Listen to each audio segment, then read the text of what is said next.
தீப திருவிழாவை முன்னிட்டு திருவண்ணாமலையில் உள்ள 156 பள்ளிகளுக்கு இன்று முதல் 9 நாட்கள் விடுமுறை அறிவித்து மாவட்ட ஆட்சியர் உத்தரவிட்டுள்ளார். ஒவ்வொரு ஆண்டும் கார்த்திகை தீப திருவிழா திருவண்ணாமலையில் கோலாகலமாக கொண்டாடப்படுவது வழக்கம். அதன்படி இந்த ஆண்டு கார்த்திகை தீப திருவிழா கடந்த 4ஆம் தேதியன்று கொடியேற்றத்துடன் தொடங்கி நடைபெற்று வருகிறது. முக்கிய நிகழ்ச்சியாக வரும் 13ஆம் தேதி அதிகாலை பரணி தீபமும், அதனைத் தொடர்ந்து மாலை 2668 அடி மலை மீது மகா தீபமும் ஏற்றப்பட உள்ளது. இதற்கான ஏற்பாடுகள் அங்கு விறுவிறுப்புடன் நடைபெற்று வருகிறது. கார்த்திகை தீபத்தன்று லட்சக்கணக்கானோர் கூடுவார்கள் என்பதால் பாதுகாப்பு பணிக்காக பல மாவட்டங்களில் இருந்து ஏராளமான போலீசார் திருவண்ணாமலைக்கு வரவுள்ளனர்.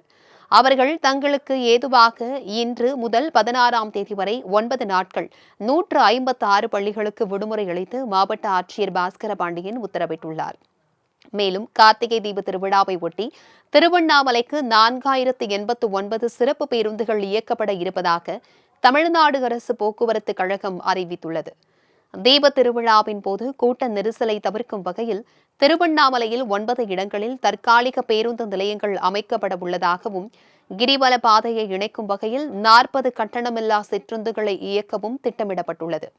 இந்நிலையில் ஆண்டுதோறும் மகா தீபம் ஏற்றும் போது மலையின் மீது ஏற 2000த்திற்கும் மேற்பட்ட பக்தர்கள் அனுமதிக்கப்படுவார்கள்.